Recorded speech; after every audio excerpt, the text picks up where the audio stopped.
सो hi guys, हम लोगों ने जो कमीशन हमारा चैप्टर स्टार्ट था, हम लोगों ने क्वेश्चन नंबर 5 में एक्सरसाइज 1.2 में क्वेश्चन नंबर 5 तक हम लोगों ने कंप्लीट कर लिया था। तो ठीक है, अभी क्वेश्चन नंबर 6, 7, 8, 9, 10 हम लोग आगे का क्वेश्चन को देखते हैं। तो ठीक है, अगर आप लोग डायरेक्ट ये पार्ट को देख रहे हो, ये वीडियो को देख रहे हो, तो उससे पहले आप इसके पहले वाला वीडियो रिफर कर लो, तभी आपको ये अच्छे से समझेगा। क्योंकि वो वाले वीडियो में, वो वाले चैप्टर में बेसिक बताया गया है। तो जब तक आपको बेसिक समझ में नहीं आएगा तो आपको चैप्टर आने वाला नहीं है। ठीक है, इसके लिए आप सबसे पहले इसके पहले वाला चैप्टर आप रिफर कर लो, तो आपको आसानी से समझ में आएगा। तो ठीक है, अभी बिना टाइम वेस्ट किए हम लोग क्वेश्चन नंबर 6 में स्टार्ट करते हैं। तो ठीक है, इसके पहले वाला वीडियो आप लोग अच्छे से रिफर कर लेना, तभी आपको ये वाला समझेगा। क्योंकि यहाँ वाला जो आगे का क्वेश्चन है ना, ये थोड़े क्रिटिकल है। क्रिटिकल मतलब ये देखा जाए ना तो बिना प्रैक्टिस के सॉल्व नहीं होने वाला है। तो और इसके लिए बेसिक बहुत ही ज्यादा जरूरी है, क्योंकि सबका सब बेसिक के ऊपर ही डिपेंडेंट है। तो अगर आप वो नहीं समझ पाओगे तो ये समझ में आने वाला नहीं है। चांस बहुत कम है कि बच्चों को समझ में आ जाए। इसके लिए आप इसके पहले वाला वीडियो रिफर कर लो। तो ठीक है, चलो हम लोग क्वेश्चन नंबर 6 स्टार्ट करते हैं। तो क्वेश्चन नंबर 6 में क्या बोलता है कि फाइंड द ट्रू डिस्काउंट।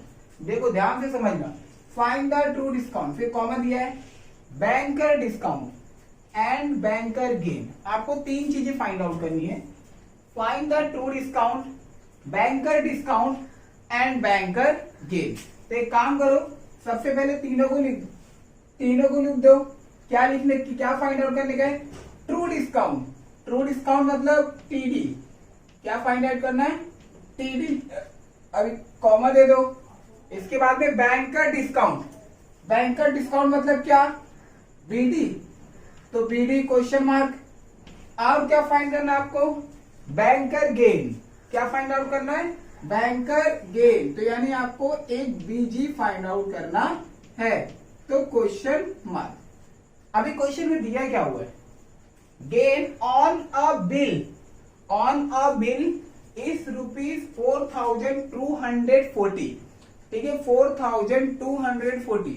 अगर कभी भी कोई भी क्वेश्चन हम लोग सॉल्व करेंगे ना, कुछ ऐसा करके आता ना, बिल इज ₹4,240, तो वो सम ड्यू का वैल्यू रहता है। किसका रहता है? सम ड्यू का। और सम ड्यू क्या होता है हम लोगों ने बेसिक में सीखा है। तो इसके लिए आप बेसिक रिफर करना, ठीक है, अच्छे तरीके से। आपको और अच्छे तरीके से ये वाला वीडियो समझेगा। तो अभी यहाँ पे ये जो 4,240 है ना, ये क्या बोलता है? बिल इज ₹4,240, यानी ये सम ड्यू का वैल्यू है। तो यहाँ पे नीचे लिख लो कि जो सम ड्यू है वो 4,240। अभी आगे कुछ और दिया हुआ है, क्या रिफर कर दे? Due 6 month. हाँ, यहाँ पे टाइमिंग दिया हुआ है, ठीक है। तो यहाँ पे मतलब एन का वैल्यू दिया हुआ है, कितना दिया हुआ है? 6 मंथ। तो 6 मंथ यानी एक साल में कितने महीने रहते हैं? 12। तो अभी काटोगे, 6 1 जा 6, 6 2 जा 12, यानी 1/2 ईयर। ठीक है, इसके बाद में क्या दिया है? 9% दिया हुआ। देखो हैंड सेट 9% प्रिंसिपल वैल्यू दिया हुआ है। ये 9% है, तो 9% मतलब क्या होता है? R equal to 9%। तो इतनी सारी जानकारी यहाँ पे दी गई थी, हम लोगों ने इतनी सारी जानकारी को रिफर कर लिया। तो अभी इतना सब कुछ करने के बाद में अभी हमें ये तीन चीजें फाइंड आउट करनी है। तो सबसे पहले हम कौन सा फॉर्मूला यहाँ पे यूज करने वाले हैं? तो ठीक है, ये सब फॉर्मूला पहले वाला है, ये लास्ट वाला जो फॉर्मूला है ये नया है, आपको टेक्स्ट बुक में नहीं मिलेगा। तो ठीक है, लेकिन ये भी एक फॉर्मूला है, आप इसको भी जरा याद कर लेना, ठीक है। Banker discount equal to TD plus interest of TD. तो ये जो फॉर्मूला है ना, ये वाले सम में और अगले वाले सम में यूज होने वाला है। तो इसको जरा आप लोग रिफर कर लेना, ये वाला फॉर्मूला जो है वो नया है। तो ठीक है, फिलहाल के लिए हम लोग यहाँ पे देखते हैं, हमें तीन चीजें फाइंड आउट करनी है, टीडी, बीडी और बीजी। तो एक काम करते हैं, हम लोग थर्ड वाला फॉर्मूला यूज करते हैं। देखो, अगर हमें बीडी निकालना है तो हमारे पास एचडी का वैल्यू है, एन का वैल्यू है, आर का वैल्यू है, मतलब सबका वैल्यू है, तो हमारा बीडी निकल जाएगा। तो ठीक है ना, सबसे पहले हम लोग बीडी का फॉर्मूला लगाते हैं। Therefore BD equal to sum due multiply N multiply R, और नीचे कितना आपका 100। ठीक है, आगे B D equal to F D. F D कितना है 4240 मल्टीप्लाई एन, एन यानी 1/2 मल्टीप्लाई आर, आर यानी कितना 9। अब इसके नीचे कितना दोगे आप लोग 100। ठीक है, अब यहाँ पे ध्यान देना 2 से इसको काट दो, 2 1 जा 2 और यहाँ पे क्या आएगा 2 2 जा 4, 2 1 जा 2, 2 2 जा 4 और 0। यानी जो बी डी का वैल्यू है वो 2120 मल्टीप्लाई, देखो यहाँ पे 1 यहाँ पे 1, तो 1 और 1 का वैल्यू नहीं होता मल्टीप्लाई में, छोड़ दो। मल्टीप्लाई यहाँ पे 9 और यहाँ पे कितना है 100। एक काम करो, ये 0 से ये 0 काट कर दो। ठीक है, तो अभी क्या बचा B D equal to 212 multiply 9 और नीचे आपका बचा है 10। ठीक है, इतना हो गया। अभी यहाँ पे 2 से काटो वापस, 2 5 जा 10, तो अभी यहाँ पे 2 1 जा 2, 2 के टेबल में 1 नहीं आता, 12 आता है। 2 नंबर लेते ना तो बीच में एक 0 बढ़ाया जाता है। ठीक है, तो 2 6 जा 12 यानी 106। ठीक है, 106। तो यहाँ पे बी डी का जो वैल्यू आया B D equal to 106 multiply 9 और नीचे कितना आएगा 5।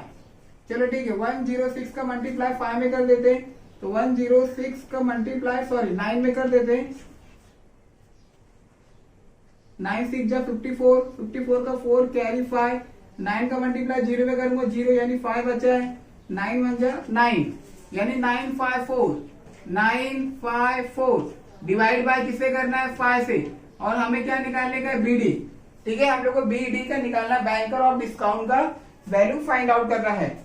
एक मिनट, ठीक है, चलो अभी हमें इसको डिवाइड का वैल्यू निकालना है।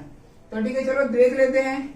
954 5 से डिवाइड करना है, 5 1 जा 5, 9 में से 5 गया तो 4, 5 को हम लोग नीचे 9 में से 5 गया तो 4, 5 को नीचे उतारो। 5 के टेबल में 44 आता है क्या, आता है। 5 9 जा 44, कट गया 0, फिर 4 को नीचे उतारो। 5 के टेबल में 4 नहीं आता, छोटा नंबर है, तो हम लोग 0 बढ़ाएंगे, तो ऊपर क्या लेते हैं हम लोग एक दशमलव लिया जाता है। ठीक है, ये 9 है, ध्यान देना 9। ठीक है, वापस ध्यान दो, एक मिनट।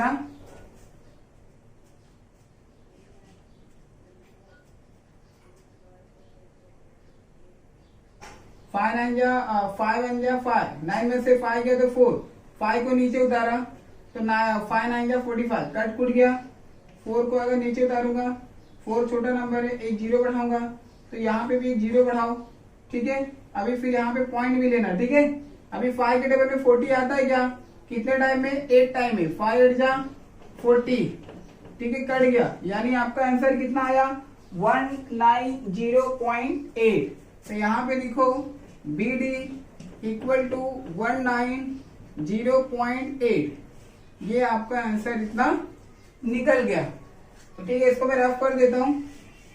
ठीक है, इसको मैंने रफ कर दिया, हमारा 190.8 हमारा ये आंसर आ गया है किसका, बैंकर डिस्काउंट का। यानी हमने एक चीज निकाल ली और वो क्या है, बैंकर डिस्काउंट। अभी आपको क्या निकालने का है, टीडी निकालना है और बीजी निकालना है। तो आप ध्यान देना ये वाला फॉर्मूला कैसे यूज होगा। तो यहाँ पे ये जो सेकेंड वाला है टीडी और कौन सा बीजी निकालना है आपको, तो उसके लिए आपको ये लास्ट वाला फॉर्मूला यूज करना पड़ेगा। ठीक है, क्योंकि और कोई फॉर्मूला यूज होने वाला नहीं है। तो अब जरा ध्यान से देखना कि लास्ट वाला फॉर्मूला हमें कैसे लगाना है। तो एक काम करते हैं, सबसे पहले टीडी निकालेंगे। तो हमें टीडी नहीं पता, तो हम लोग करते हैं let TD equal TD B X. हम लोगों ने टू डिस्काउंट को क्या माना, एक्स माना। तो ठीक है, लास्ट वाला फॉर्मूला वापस लास्ट वाला फॉर्मूला यूज करो, B D equal to T D plus interest of T D ठीक है, अब यहाँ पे हम लोगों ने ये वाला फॉर्मूला क्यों यूज किया, हमारे पास बी डी का वैल्यू था, आप ये आसानी से निकाल सकते हो। तो ठीक है, बी डी हमारे पास कितना है 190.8 इक्वल टू टीडी को हम लोगों ने एक्स माना प्लस। अब जरा यहाँ पे ये चीजें ध्यान से समझना, बहुत बच्चे इसमें कंफ्यूजन होते हैं। अभी यहाँ पे क्या बोला है, इंटरेस्ट ऑफ टीडी।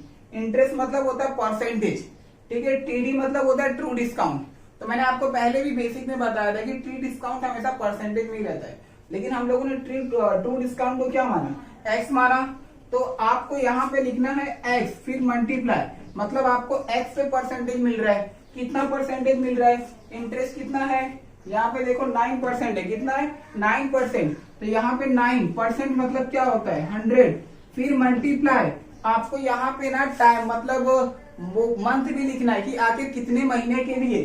तो यहाँ पे 1/2 यानी 1/2 ऐसे आएगा, पूरा का पूरा आपको लिखने का है, ठीक है। इंटरेस्ट ऑफ टीडी मतलब क्या होता है कि आपने ट्रू डिस्काउंट को क्या माना, और ट्रू डिस्काउंट जो है वो कितना परसेंट का है, और ट्रू डिस्काउंट को कितने महीने दिए जा रहे हैं। तो यानी ये पूरा का पूरा आपको साथ में लिखना है। अगर कभी ऐसा आपको दिखाई देगा तो इंटरेस्ट ऑफ टीडी मतलब होता है कि हम लोगों ने, हमें टीडी नहीं पता, ट्रू डिस्काउंट नहीं पता, हम लोगों ने इसको एक्स माना था। तो मतलब ट्रू डिस्काउंट पे कितना परसेंटेज मिल रहा है, 9/100। कितने महीने के लिए, 6 महीने के लिए, यानी 1/2। ठीक है, इतना आप लोगों का क्लियर हो गया। आपको ये नहीं समझेगा मुझे बेसिक में कमेंट करो, मैं आपको और अच्छे तरीके से बताने की कोशिश करूंगा। तो ठीक है, एक काम कर लो, अभी देखो आपको कैसे करोगे। 190.8 इक्वल टू एक्स को वैसे ही रहने दो, प्लस वैसे ही एक्स को भी वैसे रहने दो। पहले मल्टीप्लाई कर लो, 9 1 जा 9, 100 2 जा 200, गॉट इट। ठीक है, इतना हो गया। अभी यहाँ पे आगे 1908 इक्वल टू, या फिर एक काम करो, x को वैसे रहने दो, प्लस वैसे ही मल्टीप्लाई करने का है। तो 100 2 जा 200, 9 1 जा 9, और 9 का मल्टीप्लाई में करोगे तो 9x, इसको रफ कर दो। ठीक है, ऐसे x प्लस 9x अपॉन 100। अभी यहाँ पे प्लस है तो क्रॉस मल्टीप्लाई करोगे, 200 का मल्टीप्लाई x में करोगे तो 200x प्लस 9x, और नीचे कितना आ गया 200, और सॉल्व करो। 11908 इक्वल टू 200x में 9x जोड़ दो, 200 9x, और कितना आ गया 200x, इतना। ठीक है, तो अभी हमें करना क्या है, देखो यहाँ पे 200 में नहीं, नीचे x नहीं आएगा। ठीक है, नीचे का वैसे ही रहता है।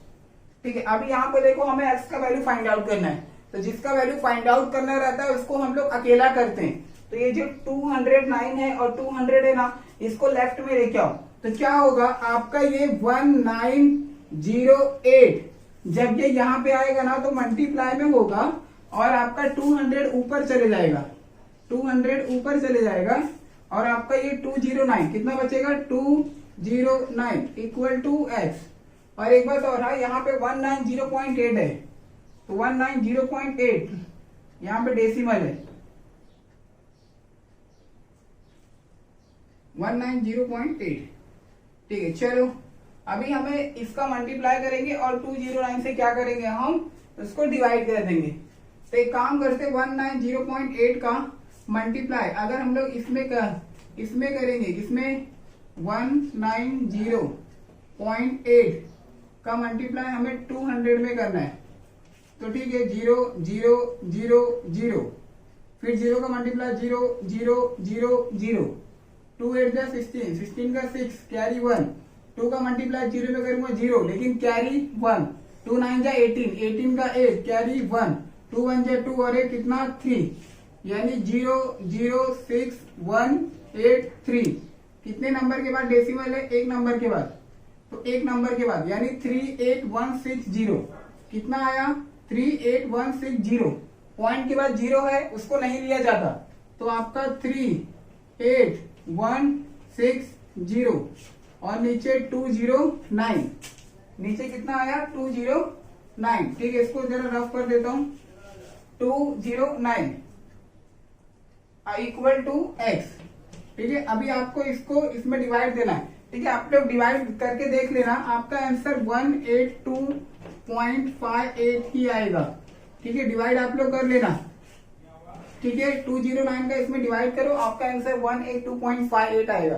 ठीक है, 182.58, ये आपका एक्स का वैल्यू निकल गया। ठीक है। लेकिन आपने एक्स को माना क्या था, एक्स को हम लोगों ने क्या माना था, ट्रू डिस्काउंट। मतलब ये जो वैल्यू निकला है ना, वो किसका वैल्यू है, 182.2 कितना 58 इक्वल टू टीडी। ये जो आपका निकला है वो टीडी का वैल्यू है, यानी ट्रू डिस्काउंट का। आप लोग 209 को इससे डिवाइड करो, आंसर निकल जाएगा। ठीक है, मोबाइल लेके चाहिए तो चेक कर लेना। अभी आगे क्या करना है, हमने दो चीजें निकाल ली, एक ट्रू डिस्काउंट और एक क्या निकाला हम लोगों ने, बीडी निकाला ना, बीडी हाँ बीडी निकाला। चलो अभी बैंकर गेन निकालते हैं। तो बैंकर गेन निकालने के लिए ये चौथा वाला फॉर्मूला यूज करो, आपका आंसर निकल जाएगा। ठीक है, चौथा वाला फॉर्मूला। क्यों चौथा वाला, क्योंकि हमारे पास बीडी भी है टीडी भी है, माइनस कर देंगे तो बीजी निकल जाएगा। तो ठीक है, देयरफॉर बीजी इक्वल टू कितना, बीडी माइनस टीडी। तो ध्यान देना, बीडी बैंकर डिस्काउंट हम लोगों ने निकाला था 190.8 माइनस टीडी निकाला है। तो टीडी अभी हम लोगों ने निकाला 182.58। आपको क्या करना है, माइनस करना है। ठीक है, आपको यहाँ पे क्या करना है, इसको माइनस करना है। अब जरा ध्यान देना, माइनस या फिर ऐड करते समय डेसिमल के नीचे डेसिमल हम लोग ऐड करते हैं, आपको पता होना चाहिए छोटी छोटी चीजें। तो यहाँ पे देखो मैं ऐड कर रहा हूँ 190.8, इसके बाद में पॉइंट के नीचे पॉइंट लिख दो, 58 है, मतलब यहाँ पे 5 वहां पे 8, 281 और 8 के ऊपर कुछ नहीं है तो 0। अब माइनस करोगे, ऐसे माइनस किया जाता है। बहुत से बच्चे लोगों को यहाँ पे ये डेसिमल का माइनस भी नहीं कर पाते, तो ये डेसिमल का माइनस करने आना चाहिए, कभी भी डेसिमल को डेसिमल के नीचे लिखने का। ठीक है, याद से चलो, 0 में से 8 घटाओ नहीं जाता, मैं कैरी लूंगा बगल वाले से, तो कितना हो जाएगा 10, 10 में से 8 गया तो 2, यहाँ पे बचा 7, 7 में से 5 गया तो 2, पॉइंट।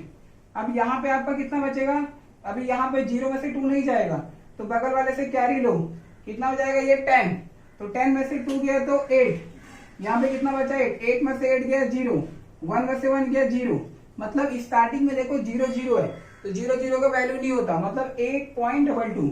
तो यहाँ पे लिख लो जो बीजी का वैल्यू आया, बीजी का वैल्यू ₹8.22, आपका इतना आंसर निकल गया 8.22।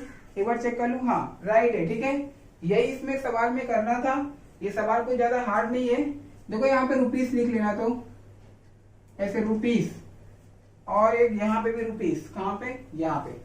ठीक है, इसको प्रैक्टिस करो, नहीं समझेगा तो कमेंट करके बताओ, हम लोग इसको और अच्छे से करने की कोशिश करते हैं। ठीक है, स्क्रीनशॉट ले लो।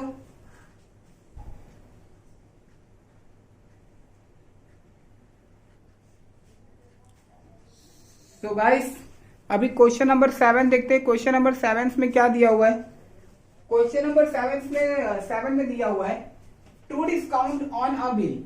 अब जरा ध्यान से देखना, true discount on a bill, मतलब जो ट्रू डिस्काउंट है ना ऑन अ बिल, जो बिल बना था ना कितना 2220, ये जो वैल्यू है ना वो ट्रू डिस्काउंट है। किसका है वो, ट्रू डिस्काउंट का। इसके पहले वाले वीडियो में मैंने कहा था कि जो वैल्यू होता है वो ज्यादातर एसडी का होता है, लेकिन क्वेश्चन को आप अच्छे तरीके से पढ़ोगे ना तो आपको पता चलेगा कि कभी कभी कुछ चेंजेस भी है। जैसे कि जो ट्रू डिस्काउंट है, true discount on a bill, मतलब ट्रू डिस्काउंट दिया हुआ है बिल के ऊपर कितना 2200, यानी 2200, यानी आपका टीडी का वैल्यू है। तो टीडी इक्वल टू 2200, यहाँ पे सोल्यूशन लिख देना साइड में।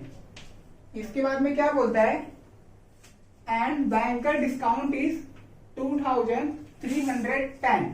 ये क्या है, बैंकर डिस्काउंट, यानी बीडी का वैल्यू है 2310।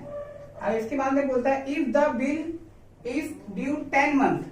अब यहाँ पे देखो मंथ दिया हुआ है, यानी एन का वैल्यू, तो एन इक्वल टू 10/12।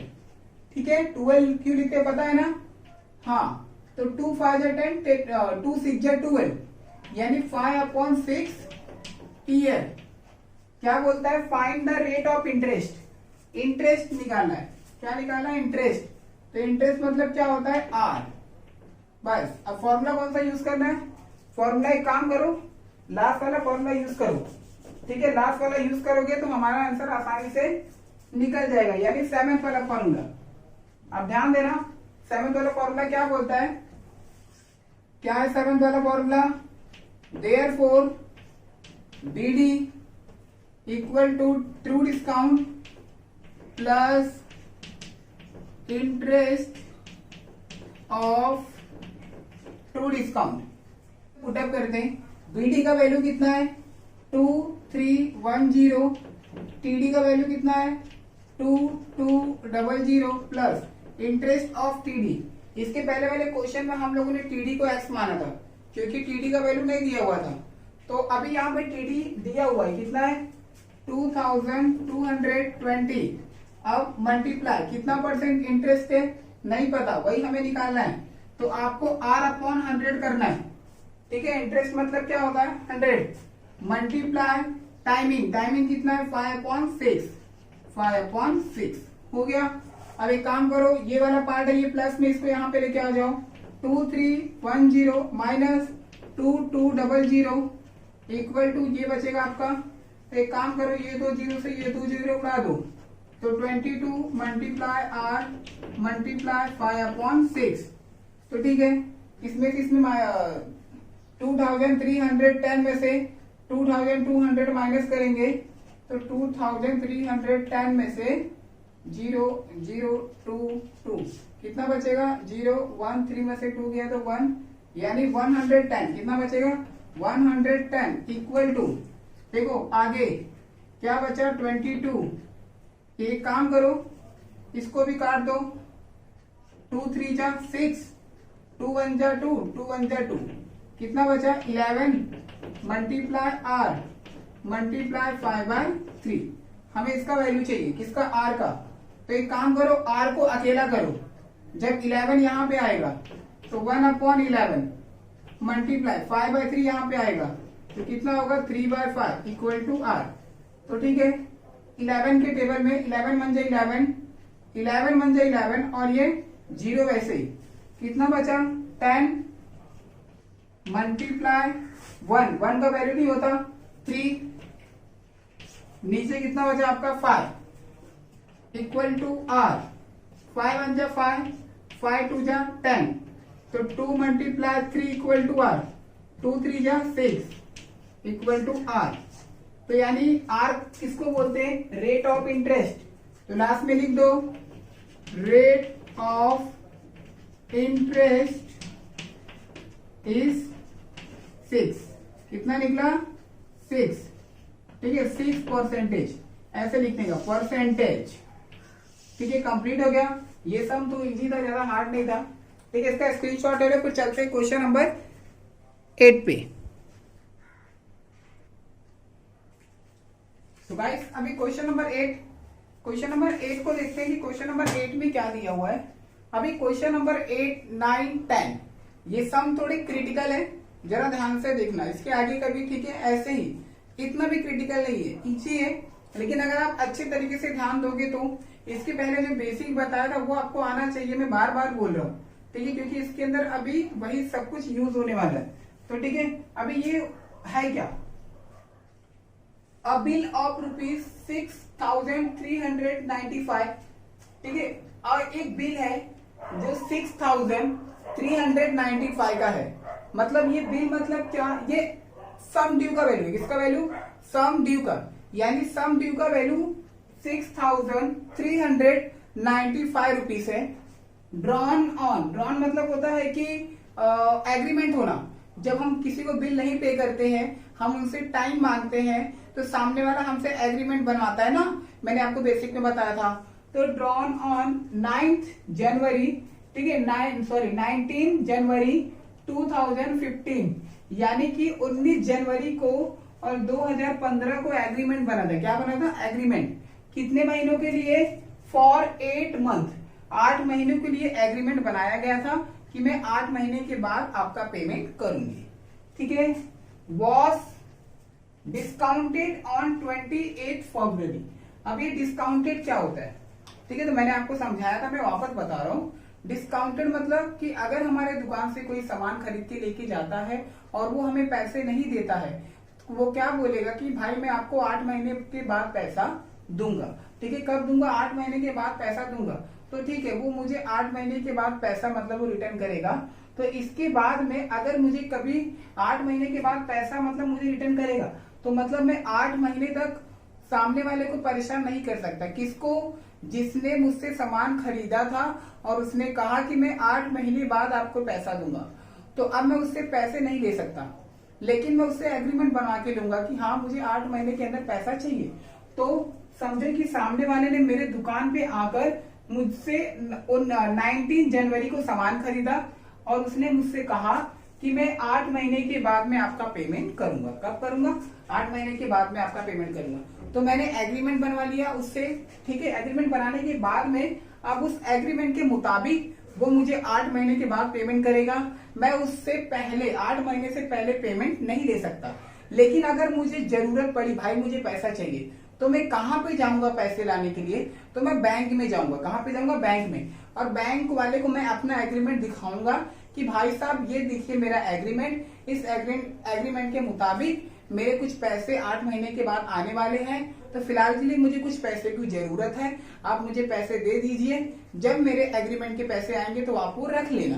तो ठीक है, तब जब हम बैंक को एग्रीमेंट देते हैं ना, तो बैंक वाला क्या करता है, हमारा जितना पैसा रहता है, कितना, 6,395 रुपया, तो उसमें से बैंक वाला कुछ पैसा कट करके और बाकी के पैसे हमें रिटर्न कर देता है। उसी को डिस्काउंटेड बोलते हैं। क्या बोलते हैं? डिस्काउंट।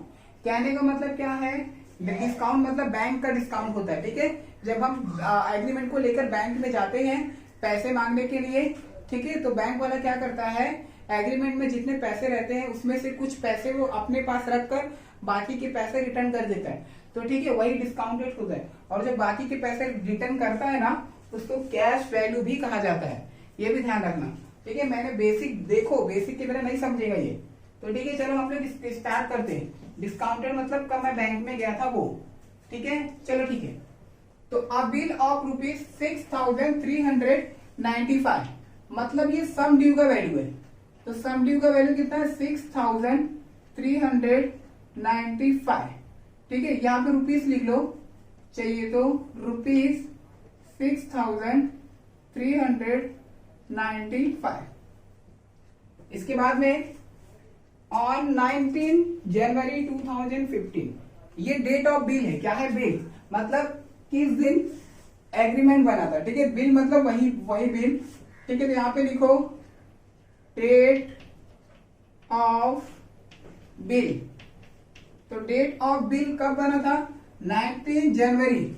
तो 19 जनवरी, जनवरी मतलब पहला महीना, और 2015, 8 मंथ, 8 महीने के लिए एग्रीमेंट बनाया गया था। तो 8 महीना, महीना मतलब क्या होता है? पीरियड। तो इसके नीचे लिखना पीरियड कितने? 8 महीना। महीना कौन है? महीने को महीने के नीचे लिखो 08 ऐसे करके। तो अभी इसको ऐड कर दो, 19, 8 और 1 कितना होता है? 9। ठीक है, तो अभी जो नया वाला डेट निकलता है ना, उसको नॉमिनल ड्यू डेट कहा जाता है।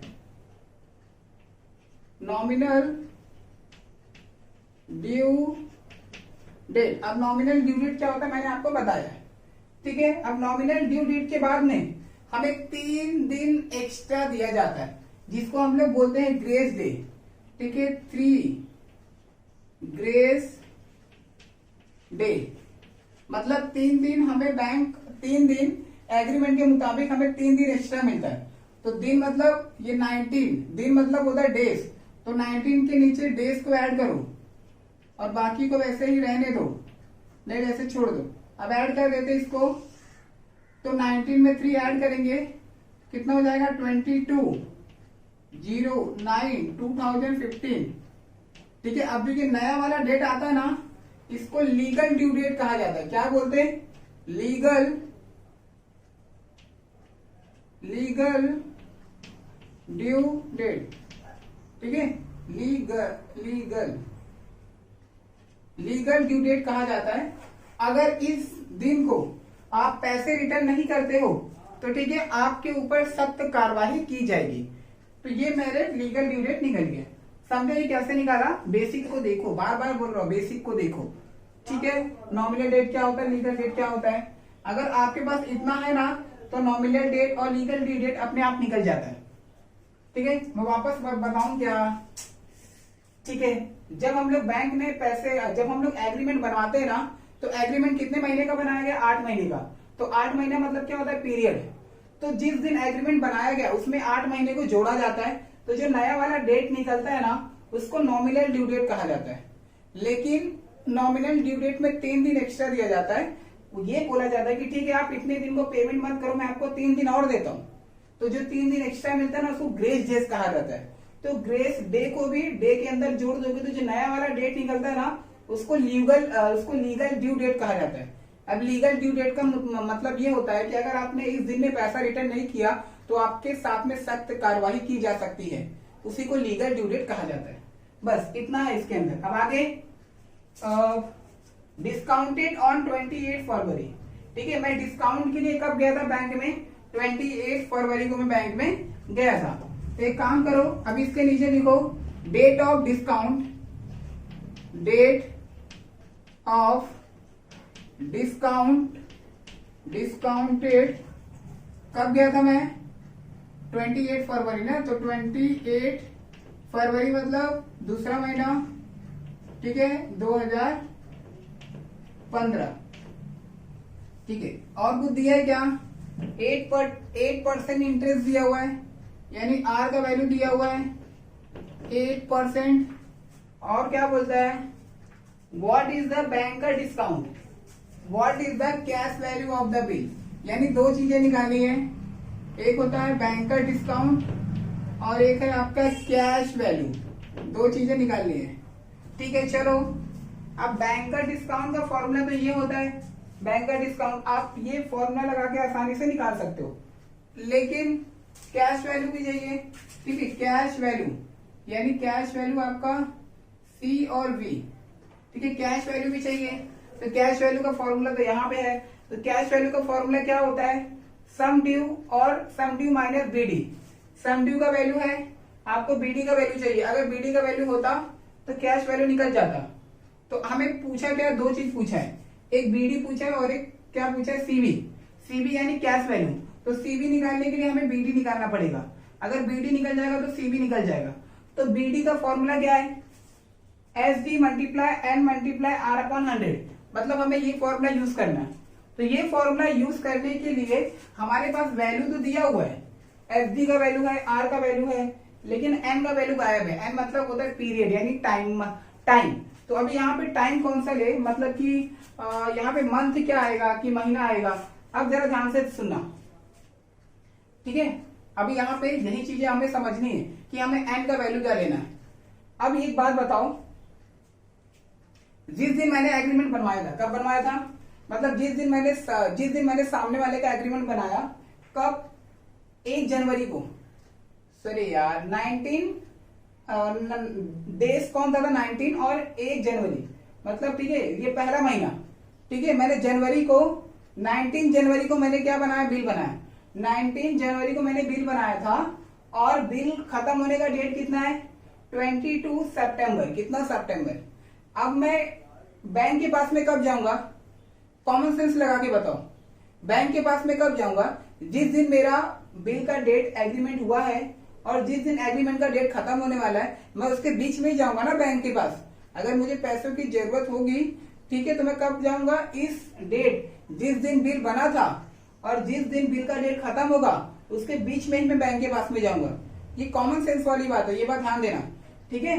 तो ये जो मेरा 28 है, तो मैं बैंक के पास में कब गया था? 28 फरवरी को। कब गया था? फरवरी यानी दूसरा महीना। मैं इस दिन बैंक के पास में गया था। तो मतलब मैं 28 फरवरी को बैंक के पास में गया। बैंक के पास में जाने के बाद में मैंने उनको अपना एग्रीमेंट का पेपर दे दिया। तो वो इस सामने वाले ने यानी बैंक वाले ने वो एग्रीमेंट का पेपर मैंने उनको 28 फरवरी को दिया था। कब तक दिया था? जब तक एग्रीमेंट का डेट खत्म नहीं होता। तो एग्रीमेंट का डेट खत्म कब होता है? 22 सितंबर को। मतलब मैंने 28 को दिया और 22 सितंबर तक उन्होंने अपने पास में मेरा एग्रीमेंट रख लिया। तो 28 फरवरी से लेकर 22 सितंबर के बीच में कुल कितने दिन होते हैं, मतलब कुल कितने दिन तक बैंक वाले ने मेरा एग्रीमेंट रखा है, जो जितने दिन रहेंगे ना उसको एन कहा जाएगा। मतलब आपको एन का वैल्यू क्या लेना है यहाँ पे कि जब आप बैंक के पास गए थे तो उस दिन को छोड़कर और जहां पे आपका बिल का डेट खत्म होता है 22 सितंबर, मतलब इस दिन के बीच में पूरे कितने दिन है, उस दिन को हम लोग क्या बोलेंगे एन। तो देखो अभी आपको समझेगा, ये प्रैक्टिस करोगे ना एक दो बार आपको समझ में आएगा। तो जरा ध्यान से सुनना मैं कैसे बना रहा हूं। मैं कब गया था, फरवरी में गया था। ध्यान से सुनना, मैं बैंक वाले के पास में कब गया था, फरवरी में। तो ठीक है, सबसे पहले यहाँ पे लिखो फरवरी, तो FEB लिख रहा हूं। तो फरवरी में टोटल कितने दिन होते, 28 दिन होते। कितने दिन होते, 28 दिन। और मैं 28 तारीख को गया था बैंक वाले के पास में, तो अभी फरवरी तुम्हारा कितना आएगा, 0। ठीक है, 0 क्यों आएगा, क्योंकि फरवरी में एक भी दिन नहीं बचा। अभी एक भी दिन मतलब नहीं, मैं क्या निकाल रहा हूं पता है आपको, कि बैंक वाले ने मेरा एग्रीमेंट कितने दिन तक अपने पास रखा था। तो फरवरी में मैं बैंक वाले के पास में गया 28, यानी फरवरी का महीना खत्म। 28 होते ना फरवरी में डेज, तो फरवरी का महीना खत्म, कितना बचेगा, 0। फरवरी के बाद क्या आता है, मार्च। तो मार्च में कुल कितने डेज होते हैं, जनवरी फरवरी मार्च, कितने, 31। मार्च के बाद क्या आता है, अप्रैल। अप्रैल में कितना होता है, 30। इसके बाद मई, इसके बाद जून, इसके बाद जुलाई, इसके बाद अगस्त, इसके बाद सितंबर। बस आगे नहीं। क्यों सितंबर, क्योंकि मेरा जो एग्रीमेंट का डेट है वो सितंबर को खत्म हो जाता है, इसके लिए। तो ठीक है, अब ऐड करो। फरवरी में 0 दिन आएंगे, क्यों, क्योंकि मैं लास्ट फरवरी को गया था, तो फरवरी में एक भी दिन नहीं बचेगा। मार्च में 31, अप्रैल में 30, तो जनवरी फरवरी मार्च, अप्रैल, मई में हमारा कितना होगा, 31। ठीक है, 31। जून में कितना है, जून में हमारा है 30, जुलाई में 31, अगस्त में भी 31, सितंबर में कितना खत्म हो रहा है, 22 को। तो यानी यहाँ पे जो मेरा डेज है वो यहाँ पे कितना आएगा, 22। समझा इतना कैसे हुआ। अब इसके बाद में बगल में आपको टोटल लिखना है। क्या लिखने का है, टोटल, ऐसे करके, ऐसे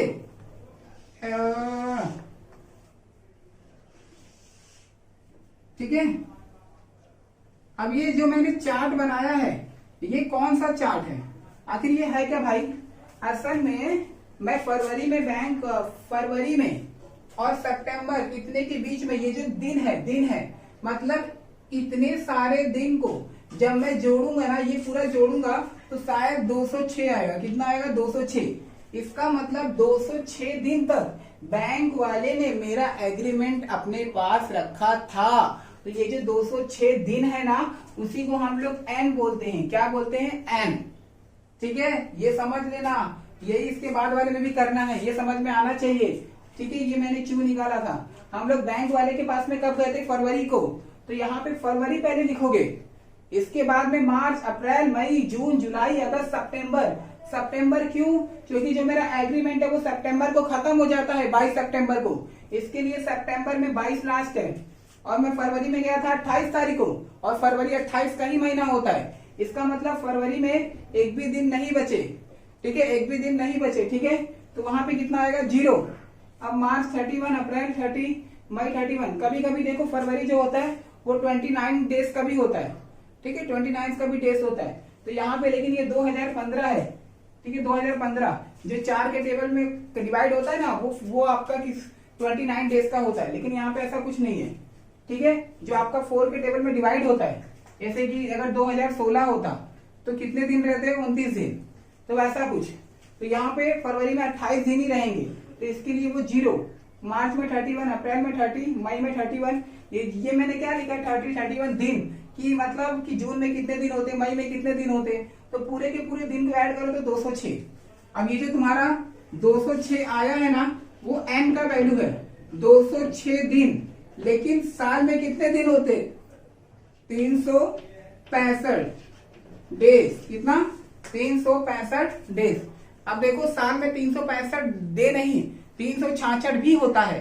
तो ठीक है, मैंने क्या बोला कि अगर कोई ऐसा सन है जैसे 2020, 2024, 2028, ये लास्ट वाला नंबर ध्यान से देखना, जो लास्ट वाला सन होता है ना, अगर वो 4 के टेबल में कटता है तो वो जो डेज होता है ना वो 366 का होता है। कितना होता है? 366 दिन का होता है। लेकिन हम लोग जो निकाल रहे हैं वो 365 दिन का क्यों लिया? क्योंकि हमारा 2015 है और ये जो लास्ट में 15 है वो 4 के पहाड़े में नहीं आता। इसके लिए इस दिन में कितने दिन रहेंगे? 365 दिन। ठीक है, 366 हम लोग कब लेते? अगर जो हमारा सन है ना वो लास्ट वाला नंबर 4 के पहाड़े में आता। तो लास्ट वाला नंबर क्या मतलब? अगर पूरा का पूरा नंबर 4 के पहाड़े में आता तो हम लोग कौन सा दिन लेते? 366 पूरा का पूरा दिन। ठीक है, 365 दिन क्यों लिया पता चला? ये सब समझ में आना चाहिए बाबू। हार्ड है, कमेंट करके बताओ। नहीं समझेगा तो मैं बार बार बताऊंगा। ठीक है, टेंशन मत लो। चलो इतना हो गया।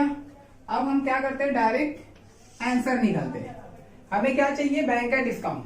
तो ठीक है, banker discount equal to sum due multiply N multiply R upon 100। तो ठीक है, बैंकर डिस्काउंट चाहिए।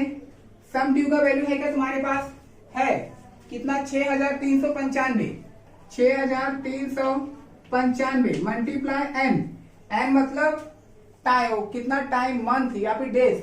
कितने हैं? 206 अपॉन 365। तो यहाँ पे लिख दो 206 अपॉन 365 मल्टीप्लाई आर। आर मतलब क्या होता है? इंटरेस्ट। तो इंटरेस्ट कितना दिया था? देखो यहाँ पे दिया है 8%। तो यहाँ पे कितना आएगा? 8।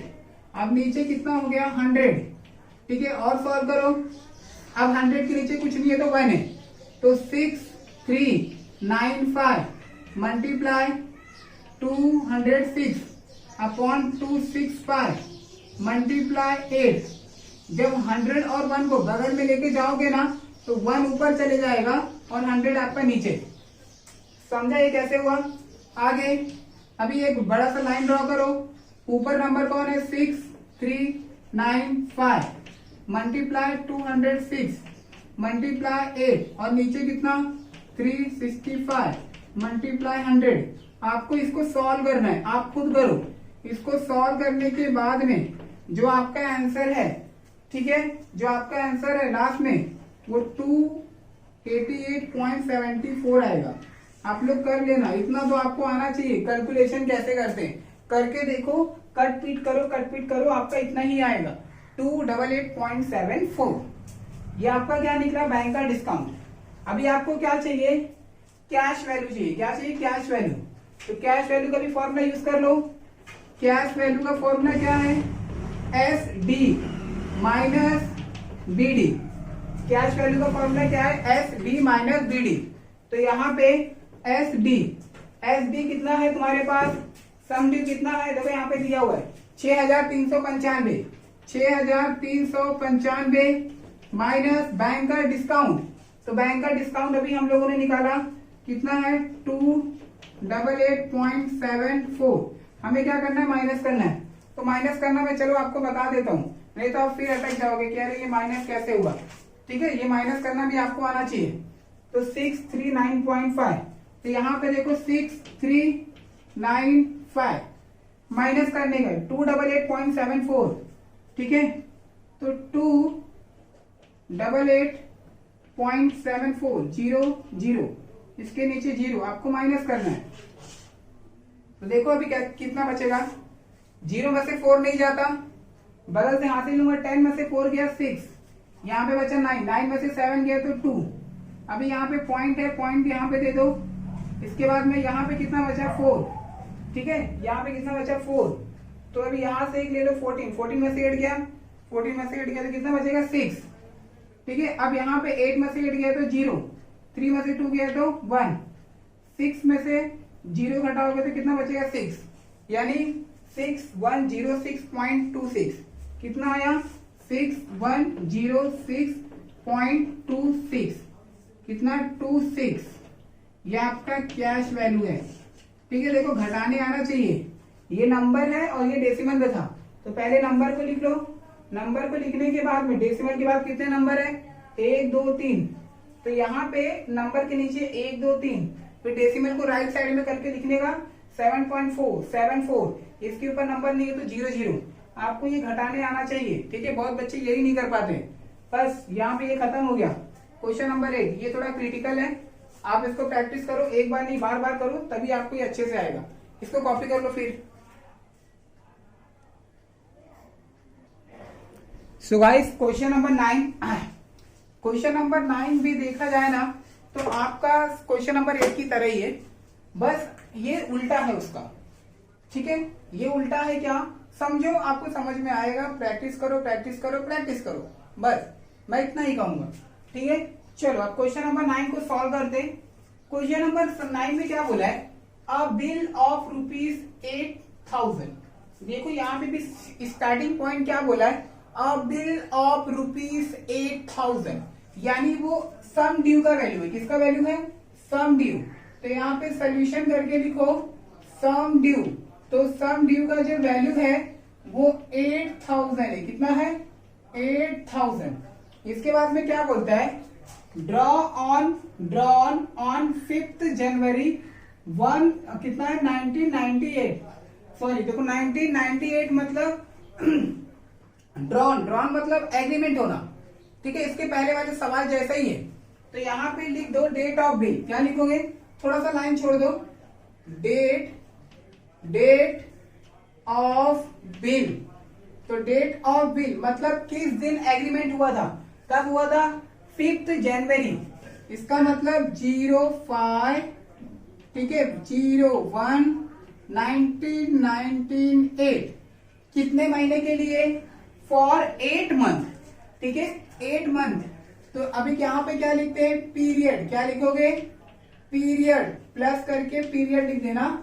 तो पीरियड 8 महीना, महीना मतलब 1 जनवरी के नीचे।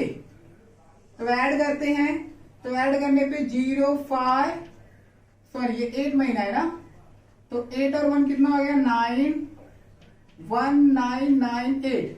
तो जो नया वाला डेट आता है उसको नॉमिनल क्या बोलते हैं, नॉमिनल ड्यू डेट कहा जाता है, ठीक है। अब मैंने क्या बोला था, जो नया वाला डेट आता है उसमें 3 दिन एक्स्ट्रा मिलते हैं, जिसको हम लोग बोलते हैं 3 ग्रेस डे। क्या बोलते हैं, ग्रेस डे। तो डे को डे के नीचे यानी दिन, 3 दिन एक्स्ट्रा। तो 5 है ना, तो 5 के नीचे 3 क्या करोगे, जोड़ दोगे। तो 5 और 3 कितना हो गया 8, और ये 9, और ये 1998। तो ये जो नया वाला डेट आता है इसको लीगल ड्यू डेट कहा जाता है। क्या बोलते हैं, लीगल ड्यू डेट। मतलब इस दिन को अगर आप पेमेंट नहीं करोगे तो आपके साथ में कुछ गलत व्यवहार, मतलब कुछ कानूनी कार्रवाई की जा सकती है, ठीक है। इतना हो गया।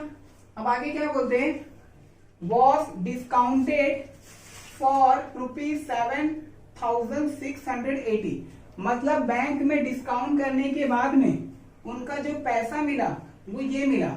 अभी इसके पहले इसका उल्टा था, ठीक है, इसके पहले वाले में क्या था, उल्टा था।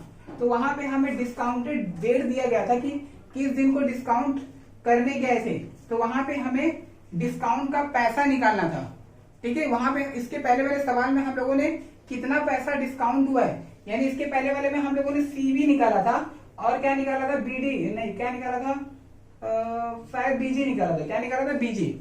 लेकिन इस वाले सवाल में हमें जो सीवी का वैल्यू है वो दिया हुआ है।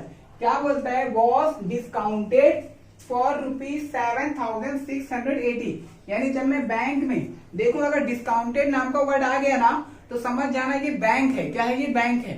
तो यानी जब मैं बैंक में, मतलब बैंक में एग्रीमेंट देने के लिए गया था, तो समझ जाना डिस्काउंटेड मतलब वही होता है। तो अगर डिस्काउंटेड आया तो मतलब वॉज डिस्काउंटेड फॉर ₹7,680। यानी जब मैं बैंक में गया तो बैंक में जाने के बाद में उन्होंने जो पैसा मुझे दिया वो 7,680 रुपए दिया। तो जो बैंक हमें पैसा देता है ना उसको हम लोग बोलते हैं कैश वैल्यू। क्या बोलते हैं, कैश वैल्यू, ठीक है। जो बैंक हमें पैसा कट करके, यानी मेरा पैसा कितना था 8,000, मैं 8,000 का एग्रीमेंट था, मैं बैंक वाले के पास में गया तो बैंक वाले ने मुझे 7,680 दिया, यानी कुछ पैसे इसमें से कम हो गए। तो वो जो कुछ पैसे था ना वो बैंक अपने पास रख लेता है, उसी को डिस्काउंटेड कहा जाता है। और जो बैंक हमें पैसा रिटर्न करता है ना उसको कैश वैल्यू बोलते हैं। तो यहाँ पे लिख दो कैश वैल्यू। तो कैश वैल्यू कितना है 7,680। ठीक है, और कुछ दिया था फाइंड द डेट। ठीक है, of ₹7,680 on a certain date. Certain मतलब होता है कि एक डेट, मतलब कोई एक फिक्स डेट। मैं इस तारीख को गया था बैंक में, लेकिन यहाँ पे डेट नहीं दिया हुआ कि किस दिन को बैंक में डिस्काउंट कराने गया था। इसके पहले वाले सवाल में दिया हुआ था कि मैं इस दिन को बैंक में डिस्काउंट कराने गया था। तो फाइंड द डेट, क्या निकालने का हमें, डेट निकालने का है on which it was discounted eight 10% interest. मतलब ये आर का वैल्यू दिया हुआ है। ठीक है, आर का वैल्यू कितना दिया हुआ है 10%। तो अभी आपको निकालना क्या है, डेट निकालना है। क्या निकालने का, डेट, यानी कि किस दिन को मैं बैंक में गया था वो डेट आपको निकालना है। तो जरा ध्यान से देखना ये कैसे निकलेगा। इसके पहले डेट दिया हुआ था, अभी हमें डेट निकालना है। तो ये थोड़ा सा अलग है, मतलब वैसे ही है लेकिन उल्टा है। तो ठीक है, एक काम करो, सबसे पहले आप ये वाला फॉर्मूला यूज करोगे। कौन सा फॉर्मूला यूज करें हम लोग, सॉरी ये वाला बैंक का डिस्काउंट का, क्योंकि हमारे पास सम ड्यू का वैल्यू है तो हम लोग ये बैंक का डिस्काउंट का फॉर्मूला यूज करते हैं। तो बैंक का डिस्काउंट का फॉर्मूला यूज करके हम लोग एन का वैल्यू निकालेंगे। एन का वैल्यू मतलब क्या होता है, क्या होता है, टाइम, डेज, क्या होता है डेज यानी ईयर। लेकिन यहाँ पे ये वाले चार्ट में ना हम लोग ईयर ना निकालकर डेट निकालेंगे। क्या निकालेंगे, डेज। डेज यानी होता है दिन। इसके पहले वाले में भी हम लोगों ने दिन निकाला था। क्या निकाला था, दिन। ठीक है, टोटल कितने दिन, 365 लिए थे। तो यहाँ पे भी हम लोग 365 दिन मानकर चलेंगे कि साल भर में 365 दिन होते। तो एक काम करो, ये वाला फॉर्मूला यूज करो और ये वाला फॉर्मूला यूज करने के बाद हमें एन निकालना है। लेकिन उससे पहले हम लोग एक काम कर लेते हैं। क्या कर लेते हैं, देखो हमारे पास एस डी का वैल्यू है और सीवी का वैल्यू है। तो क्या हम बीडी निकाल सकते हैं, ये वाला बीडी निकाल सकते हो, ये निकाल के रख लो। आखिर क्यों वो निकालना है, असल में उसका काम है, तो इसको ले निकाल लो। CV equal to S D minus B D. तो देखो सीवी का वैल्यू है तुम्हारे पास है 7,680। एस डी का वैल्यू नहीं पता, एस डी का वैल्यू है कितना 8,000 माइनस बी डी। 8,000 को यहां पे लेके आ जाओ तो कितना, अभी 8,000 ये वाला प्लस में वहां भेज दो तो कितना हो जाएगा माइनस। तो माइनस करते हैं, 8,000 में से 7,680 निकालना है। तो 10 में से 8 गया 2, 9 में से 6 गया तो 3, मतलब 320। कितना आएगा आपका, बीडी का वैल्यू कितना आया 320। ठीक है, 320, यानी बैंक वाले ने कितने पैसे काटे, 320 रुपए काटे। ठीक है, ये बैंक का डिस्काउंट था। अभी आप बोलोगे कि हम लोगों ने ये क्यों निकाला, ठीक है, तो हमें डेट निकालना है। तो अभी देखो हम ये वाला फॉर्मूला यूज करेंगे, ये वाला। तो ये वाला फॉर्मूला यूज करने के लिए हमारे पास एफ डी का वैल्यू है, आर का वैल्यू है, एम तो निकालना है, लेकिन बीडी का वैल्यू भी होना चाहिए ना। बीडी का वैल्यू नहीं है तो कैसे फॉर्मूला यूज करोगे, इसके लिए हमने बीडी का वैल्यू निकाला। अब आपको ये वाला फॉर्मूला यूज करना है उसके नीचे। ठीक है, तो बीडी का फॉर्मूला क्या है, B D, therefore B D equal to S D multiply N multiply R, नीचे कितना 100। देखो साइड में करता हूं, एस डी का वैल्यू है 8,000, नहीं तो ठीक है नीचे करो, बीडी का कितना 320, एस डी का कितना है 8,000 मल्टीप्लाई एन, एन नहीं पता तो एन के नीचे 365 लिखोगे, क्योंकि हम लोग महीने में, सॉरी क्या बोलते साल भर में कितने दिन होते हैं 365, आपको ये लिखना है 365 लिखोगे। ठीक है, आर का वैल्यू दिया था क्या 10%। ठीक है, अब इसके नीचे कितना आ गया आपका 100। इसको ये ऐसे करना था, ठीक है, हाँ ठीक है, इसको ऐसे हमें वैल्यू को पुट कर दिया। ठीक है, अभी आगे एक काम करो, 100 के नीचे कुछ नहीं तो वहां पे कितना 1 है तो 320, या फिर एक काम करो 100 यहाँ पे लाए क्या 100 के नीचे, ठीक है 320 ये जो 100 है ना, इसको यहाँ पे लेके आ जाओ, ये डिवाइड में है ना, तो यहाँ पे आके क्या हो जाएगा, मल्टीप्लाई, तो वहां पे क्या बचेगा, 8000 मल्टीप्लाई n अपॉन 365 मल्टीप्लाई 10। अब 320 का मल्टीप्लाई अगर हम 100 में करते हैं, ठीक है, 320 का मल्टीप्लाई अगर हम लोग 100 में करेंगे तो 32 और 3 जीरो बढ़ा लो, ठीक है, 32 और 3 जीरो क्या करो, बढ़ा लो, 3 2 1 2 3 इक्वल, बस इक्वल कितना है, 8000 multiply n upon 365 n upon 365 multiply कितना, 10, ठीक है, इतना हमारा हो गया। और यहाँ पे हमें क्या निकालना था, n। एक काम करो, अभी n निकालना है तो n को अकेला करो, ये पूरे के पूरे नंबर को यहाँ पे ले लो, तो 32000, अभी 8000 यहाँ पे आएगा ना, तो 1 अपॉन कितना होगा, 8000, ठीक है, फिर मल्टीप्लाई मल्टीप्लाई, अभी देखो 365 जब यहाँ पे आएगा तो 365 और कितना हो जाएगा, 1, ऊपर नीचे चेंज होता है, ठीक है, पता होना चाहिए, यानी या फिर मैं आपको ऐसे बोलूं, कंफ्यूज हो रहे होगे तो ये जो 32000 है ना, उसको वैसे लिखो मल्टीप्लाई, अब 8000 यहाँ पे आएगा तो 1 अपॉन 8000 होगा, ठीक है, मल्टीप्लाई, अब 365 जब यहाँ पे आएगा तो ये आपका क्या होगा, 365 इंटू 1 मल्टीप्लाई 10 भी यहाँ पे आएगा तो क्या होगा, 1 अपॉन 10, वहां पे बचा आपका n, ऐसे। अब एक बड़ा सा लाइन ड्रॉ करो, सब नंबर को ऊपर लिख लो, 32000 मल्टीप्लाई, 1 को मत लिखो, 1 का वैल्यू नहीं होता, 365 नीचे कितना है, 8000 मल्टीप्लाई 10, तो इतना होने के बाद में इक्वल टू n। अब देखो ये 3 जीरो से ये 3 जीरो काट दो, ठीक है, अभी 5 2 जा 10, 5 7 जा 35, 35 में से यहाँ पे 36 है, 1 बचेगा, 1 वहां पे जाएगा तो 15, 5 3 जा 15, ठीक है, और काटो, 8 1 जा 8, 8 4 जा 32, कितना बचा, 4 मल्टीप्लाई 73 और 2 इक्वल टू n। 2 के टेबल में 4 आता है, क्या आता है, 2 2 जा 4, यानी कितना, तो यहाँ पे कर रहा हूँ साइड में, नहीं इधर ही कर देता हूँ, 2 multiply 73 equal to n, multiply करोगे तो 146 इक्वल टू n, कितना आएगा, 146। ये जो 146 निकला वो डेज है, क्या है, डेज, चाहिए तो साइड में लिख लो, n इक्वल टू 146 डेज, ठीक है, ये डेज निकला है। अब ध्यान देना, यहां से अब आपको करना क्या है, ठीक है, इतना कैलकुलेशन कर लेना। असल में अब बिल कब बना था, एग्रीमेंट कब बना था, 5 जनवरी को एग्रीमेंट बना था, ठीक है, बिल का डेट खत्म कब होता है, 8 सितंबर को खत्म होता है, ठीक है। अब मैं बैंक में गया था, तो बैंक में किस दिन गया था मुझे वो नहीं पता।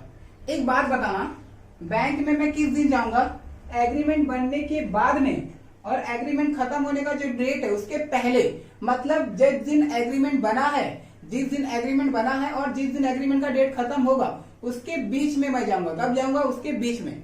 तो अभी क्योंकि अगर मुझे पैसों की जरूरत होगी तो मैं बैंक वाले के पास जा रहा हूँ, इसका मतलब क्या, इसका मतलब ये होता है कि एग्रीमेंट का जो डेट है वो खत्म नहीं हुआ है और मुझे पैसों की जरूरत है, तो पैसे देने वाला कौन है, बैंक है।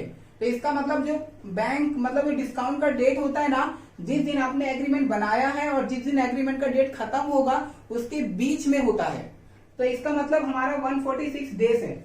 अभी आपको करना क्या है, मैं सितंबर में कब गया था, सितंबर में कब खत्म हो रहा है डेट, 8 सितंबर को। अभी आपको पता है डेज को माइनस करते जाना है, सितंबर से माइनस करोगे, माइनस करते करते करते करते करते करे, जिस दिन आपका 146 डेज खत्म हो जाएगा ना, वहां पे आप उस दिन को आप क्या गए थे, कहां पे गए थे, बैंक में गए थे। नहीं समझा, एक बार और बताऊं, ठीक है, चलो ध्यान दो। हमारा 146 डेज निकला, कितना निकला, डेज। अब एक बात बताओ, जो बैंक का जो एग्रीमेंट का टाइम है वो कब खत्म हो रहा है? 8 सितंबर को।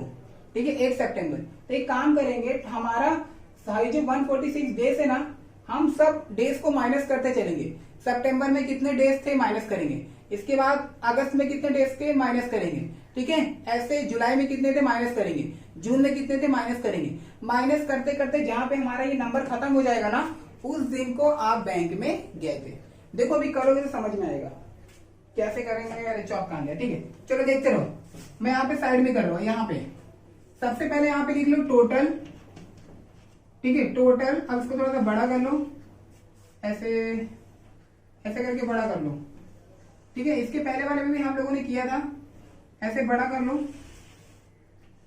यहां तक, और एक पाई मार लो। टोटल कितने आए? 146। क्या है ये? डेज है। क्या है? डेज। चलो ठीक है, अब ध्यान देना। सबसे पहले सितंबर कितना आया? सितंबर। सितंबर का लास्ट डेट कितना है? ध्यान से देखना, 8 तारीख। कितना? 8। तो यहाँ पे कितना लिखोगे? 8। तो अभी 146 में से 8 को माइनस करो। तो 146 में से अगर आप 8 को माइनस करते हो तो कितना बचेगा? 138। कितना बचेगा? 138।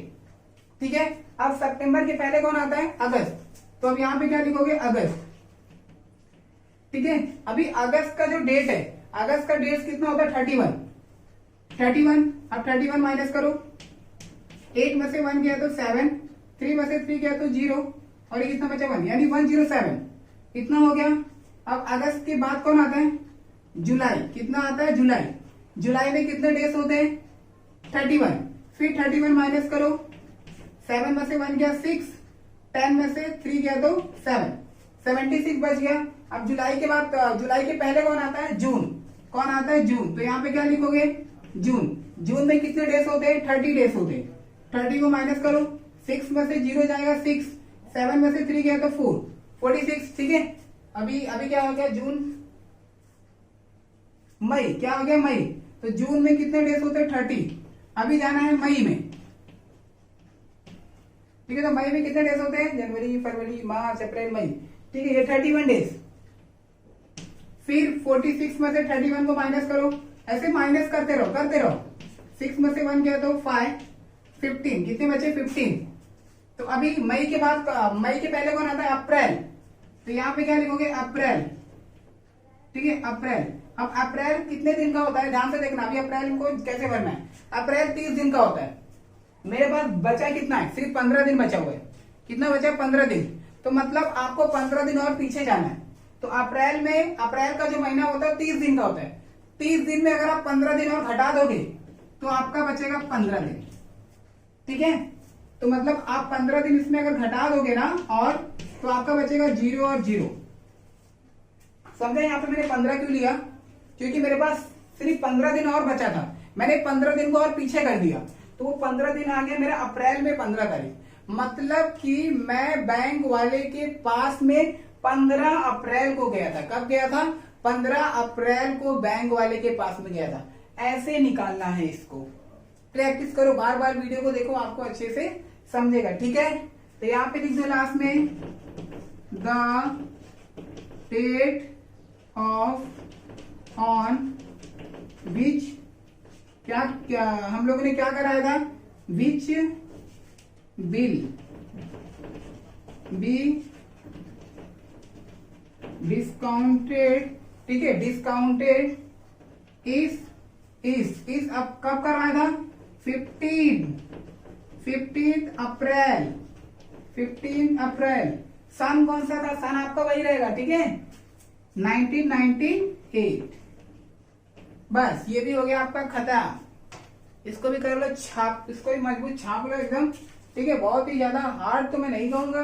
प्रैक्टिस करोगे तो इजी पड़ेगा, अगर नहीं करोगे तो हार्ड पड़ेगा। ठीक है, इसको कॉपी कर लो। फिर लास्ट क्वेश्चन नंबर 10 हम लोग देखते हैं। इसके बाद बाकी के 5 सम को पेंडिंग रखेंगे नेक्स्ट लेक्चर में। इसको आप लोग कॉपी कर लो। ठीक है,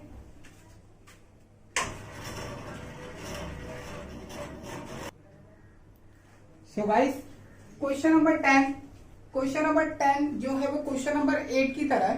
ठीक है, तो क्वेश्चन नंबर 8 को रिफर करो, क्वेश्चन नंबर 9 को भी रिफर कर लो। आप लोगों को 10 भी आसानी से आ जाएगा। तो ठीक है, अभी 10 क्वेश्चन नंबर देखते हैं कि 10 में क्या दिया हुआ है। ध्यान से देखना, अ बिल ड्रॉन ऑन 5 जून। ठीक है, अभी एक बिल है। बिल मतलब क्या होता है, एक पैसा, एक अमाउंट। लेकिन इसके पहले वाले में हमें बिल बता रहा था कि 8,000 है, 6,000 है, ऐसा करके वो क्वेश्चन में दे रहा था। लेकिन इस बार उसने अमाउंट नहीं दिया हुआ है कि कितना पैसा है। बस क्वेश्चन में बोला गया है अ बिल ड्रॉन ऑन 5 जून, कि मतलब 5 जून को एग्रीमेंट बनाया गया। और 5 जून, देखो यहाँ पे सन भी नहीं दिया हुआ है, मतलब ईयर कि कौन से सन को बनाया गया था, छोड़ दो नहीं दिया है तो। इसके बाद 6 मंथ, कितने महीने के लिए बनाया था, 6 महीने के लिए। Was discounted at the rate of 5% on 19 अक्टूबर। यानी कि इसके बाद में वो बैंक में एग्रीमेंट को लेकर गया, क्या करवाने के लिए, डिस्काउंट करवाने के लिए। क्या करवाने के लिए, डिस्काउंट। कब गया था, 19 अक्टूबर। If cash value of the bill is ₹43,500, यानी जो बैंक ने डिस्काउंट करके जो पैसा रिटर्न किया, कैश वैल्यू जिसे हम बोलते हैं, वो 43,500 है। इसका मतलब find the face value of the bill. Face value और सम ड्यू दोनों एक ही होता है। फेस वैल्यू मतलब कि फेस वैल्यू मतलब क्या, कि जो एग्रीमेंट बनाया गया है वो एग्रीमेंट कितने रुपए का बनाया गया है। मतलब यहाँ पे हमें पैसा निकालना है, जिसे हम लोग सम ड्यू के नाम से जानते हैं, जिसे हम लोग बिल भी बोलते हैं। तो यहाँ पे बिल हमें नहीं पता कि कितने रुपए का बिल था और उसी के ऊपर एग्रीमेंट बनाया गया है। तो यहाँ पे हमें SD निकालना है। SD और FB दोनों एक ही होता है, मैं बार बार बोल रहा हूँ। ठीक है, तो फिलहाल के लिए हमें क्या निकालना है, FD निकालना है। तो ठीक है, अब ध्यान से देखना क्वेश्चन नंबर 10 को कैसे स्टार्ट करना है। सबसे पहले एग्रीमेंट कब बना है, 5 जून को। तो यहाँ पे लिख दो date of bill, date of bill. ठीक है, डेट ऑफ बिल कब बना है, 5 जून। 5 जून मतलब 05 जून, यानी कौन सा महीना, जनवरी, फरवरी, मार्च, अप्रैल, मई, जून, 6वां महीना। कौन सा महीना, 6वां। सन दिया है क्या, सन नहीं दिया है ना, छोड़ दो। अब इसके बाद में कितने महीने के लिए बनाया गया, 6 महीने। तो 6 महीना मतलब क्या होता है, पीरियड। क्या होता है, पीरियड। तो 6 महीना मतलब उसके नीचे जोड़ दो 6 महीना। तो 6 महीना जब जोड़ोगे तो 0, 5 कितना हो जाएगा, 12। 6 महीना और 6 महीना कितना हो गया, 12। अभी आपको पता है जो नया वाला डेट आता है उसको नॉमिनल ड्यू डेट कहा जाता है। क्या बोलते हैं, nominal due date. Nominal due date. और आपको ये भी पता है जो नॉमिनल ड्यू डेट रहता है उस पे 3 दिन एक्स्ट्रा मिलता है। क्या मिलता है, 3 दिन एक्स्ट्रा। तो क्या करोगे, 3 ग्रेस डे। कौन सा डे मिलता है, 3 ग्रेस डे। तो डे के नीचे डे, मतलब 5 के नीचे 3 को ऐड कर दो, कितना हो जाएगा, 0, 8 और हो गया 12। ठीक है, मतलब पूरा काम को खलास। अब आगे क्या बोलता है, वॉज डिस्काउंटेड, यानी डिस्काउंटेड मतलब बैंक। ठीक है, मैंने बोला अगर डिस्काउंटेड नाम का वर्ड आया तो इसका मतलब बैंक की बात हो रही है। तो डिस्काउंटेड मैंने कब करवाया था, 19 अक्टूबर को। ठीक है, और 5% इंटरेस्ट दिया हुआ है, यानी R का वैल्यू दिया हुआ है। तो 19 अक्टूबर को करवाया था। तो यहां पे लिख दो डिस्काउंटेड ऑफ डिस्काउंटेड। ठीक है, 1 मिनट। हाँ ठीक है, डेट ऑफ डिस्काउंटेड लिखो। डेट ऑफ क्या लिखना है, डिस्काउंटेड। तो किस दिन को हम लोगों ने डिस्काउंट करवाया था, किस दिन को करवाया है, 19 अक्टूबर। कब करवाया है, 19 यानी 19 अक्टूबर। अक्टूबर यानी 10वां महीना। ठीक है, 19 को करवाया था और अगस्तवां महीना था। अब इसके बाद में आगे क्या दिया हुआ है, आगे क्या बोलता है कि 5% इंटरेस्ट दिया हुआ है।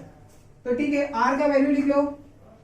R इक्वल टू कितना, 5%। इसके बाद में हमें कैश वैल्यू दिया है 43,500। तो यहां पे लिख लो कैश वैल्यू इज 43,500। एक काम करो, यहाँ पे 10 अक्टूबर लिख लो। ठीक है, अक्टूबर, नहीं तो कंफ्यूजन होगा। ये 19 ऐसे करके। ठीक है, चलो सीवी भी निकाल लिया हम लोगों ने, कैश वैल्यू। अब आपको निकालना क्या है, फाइंड द फेस वैल्यू। क्या निकालना है, फेस वैल्यू। अब फेस वैल्यू मतलब क्या होता है, FV और एस डी मतलब फेस वैल्यू नहीं तो 70 निकालना है। तो ठीक है, तो एक काम करेंगे, हमें एस डी निकालना है ना, फेस वैल्यू हमारे पास है, एस डी निकालना है। तो एक काम कर लो, सबसे पहले आप एन निकाल लो। एन मतलब टाइम, ठीक है, टाइम मतलब कि क्या, मंथ, जिसे हम लोग मंथ के नाम से जानते हैं, या फिर डेज बोलो। इसमें हम लोग डेज निकाल रहे हैं, ठीक है, इसमें मंथ नहीं निकाल रहे। क्या निकाल रहे, डेज। ऐसा अगर कोई भी सवाल आ गया ना बिल उल वाला, तो उसमें डेज निकालने का। तो सबसे पहले डेज निकालो। डेज मतलब एन का वैल्यू।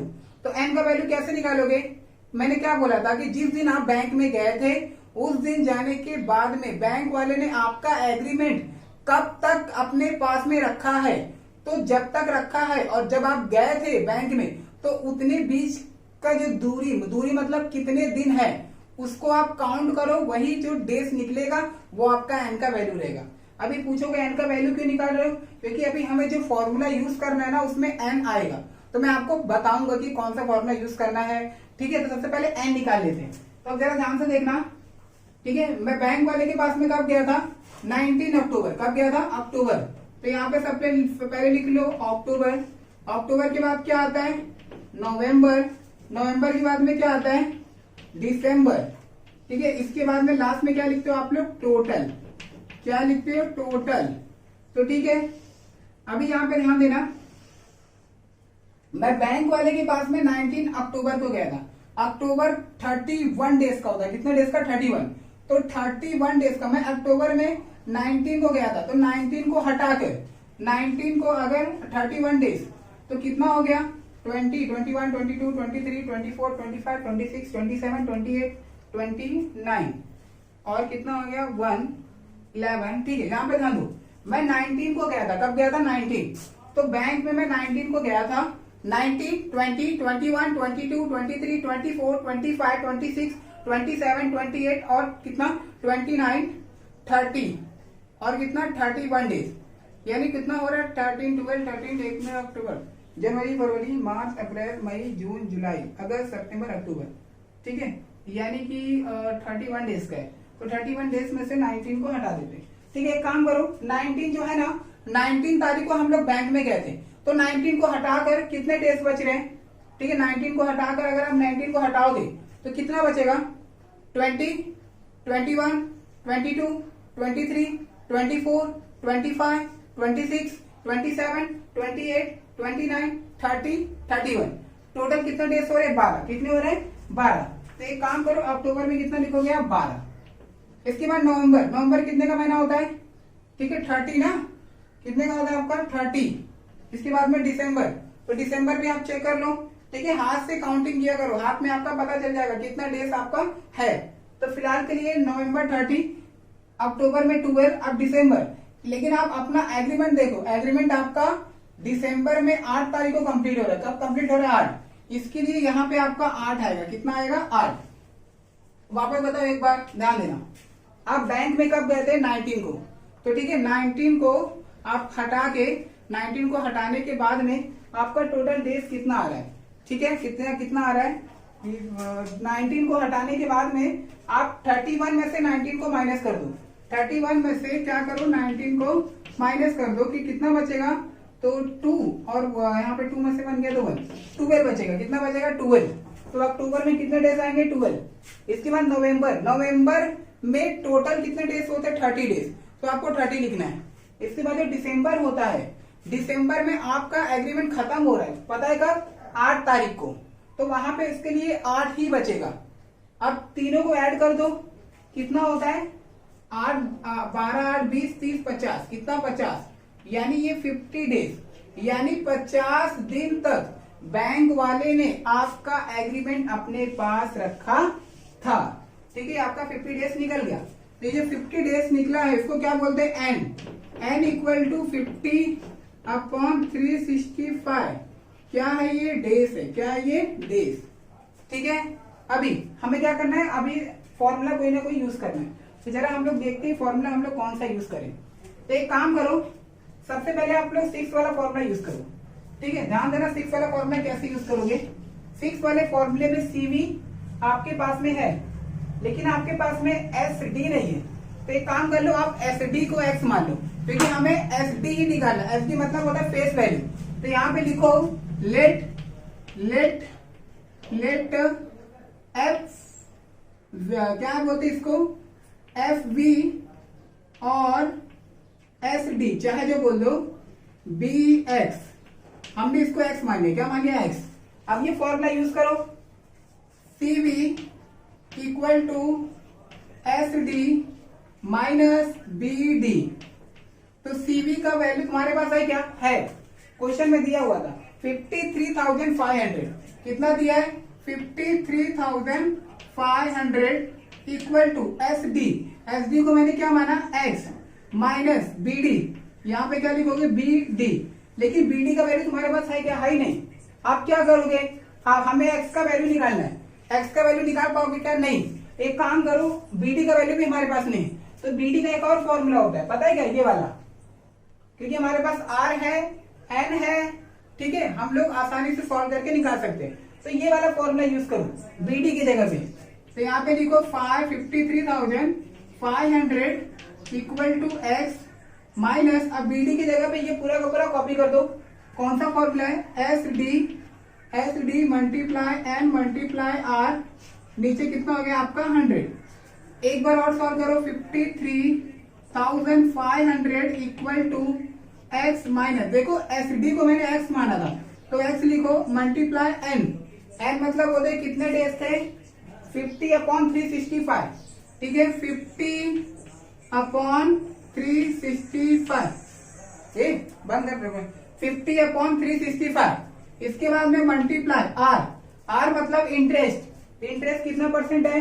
5%। तो यहाँ पे कितना लिखोगे? 5, और इन सबके अपॉन में कौन आता है? 100, ठीक है, 100। अभी एक काम करो, फिर 53,500 रहने दो, एक्स को भी रहने दो, माइनस 100 के नीचे कुछ नहीं है तो 1 है, सबको घुमा दो मतलब एक्स मल्टीप्लाई 50/365 मल्टीप्लाई 5। अब 100 बगल में जाएगा ना, तो ये 1/100 होगा, ठीक है, 100 को बगल में लेके जाओगे तो 1/100 होगा। आपको क्या चाहिए? एक्स का वैल्यू चाहिए, ठीक है। तब यहाँ पे देखो 53,500 इक्वल टू, ठीक है, यहाँ पे एक्स माइनस, एक लाइन ड्रॉ करो, लिख लो एक्स मल्टीप्लाई 50 मल्टीप्लाई 5, नीचे क्या है? 365 माइनस 100। इसको सॉल्व करो फटाफट, ये जीरो से ये जीरो काट करो, ठीक है। अभी यहाँ पे या फिर 5 1 5, 5 2 10। अभी देखो आगे क्या बचा आपका?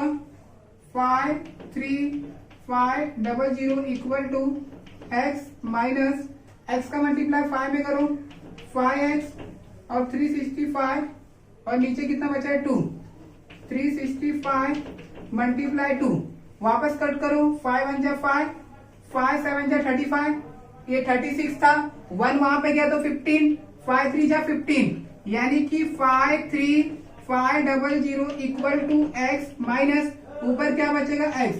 73 का मल्टीप्लाई 2 में करो, 3 2 6, 7 2 40, यानी इतना बचा। अभी क्रॉस मल्टीप्लाई करो, तो यहाँ पे साइड में लिख लो पहले, कितना है? 53,500। अभी क्रॉस मल्टीप्लाई कर दो आप लोग, 146 का मल्टीप्लाई एक्स में करोगे तो 146x और माइनस एक्स, और नीचे कितना आएगा? 146। और सॉल्व करो, 53,500।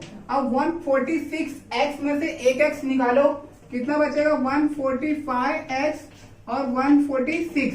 आपको x का वैल्यू चाहिए तो x को अकेला करो, नंबर को यहाँ पे घुमाओ, तो कितना होगा? 53,500 मल्टीप्लाई 146 ऊपर और 145 कितना आपका नीचे, इक्वल टू s। आपको इसको सॉल्व करना है, ठीक है, सॉल्व कर लेना आप लोग। मैं डायरेक्टली आंसर कॉपी कर रहा हूँ। 43,800 कितना है? 43,800, ये x का वैल्यू है, ठीक है, इजी है, आप लोग कट पीट कर लेना, 5 के टेबल से कट करोगे आपका आंसर आ जाएगा। कितना है? 43,800। ये किसका वैल्यू निकला? x का। एक्स को हम लोगों ने क्या माना था, फेस वैल्यू, ठीक है, और हमें पूछा क्या था, face value, find the face value, हम लोगों ने निकाल लिया। तो लिखो देयरफॉर फेस वैल्यू इज कितना, रुपीज कितना निकला, 43,800, ठीक है। आपका ये क्वेश्चन हो गया कंप्लीट। तो क्वेश्चन नंबर 10 तक ही स्टॉप करो, इसको अच्छे से प्रैक्टिस करो, एक बार नहीं बार बार करो, नहीं समझेगा तो कोई डाउट रहेगा तो मुझे कमेंट करके बताओ, मैं आपको अच्छे तरीके से और बताने की कोशिश करता हूँ। तो ठीक है, बाकी के अगले सम हम लोग नेक्स्ट लेक्चर में करेंगे, यहाँ पे स्टॉप करते हैं, ठीक है। आप इसका स्क्रीनशॉट ले लो।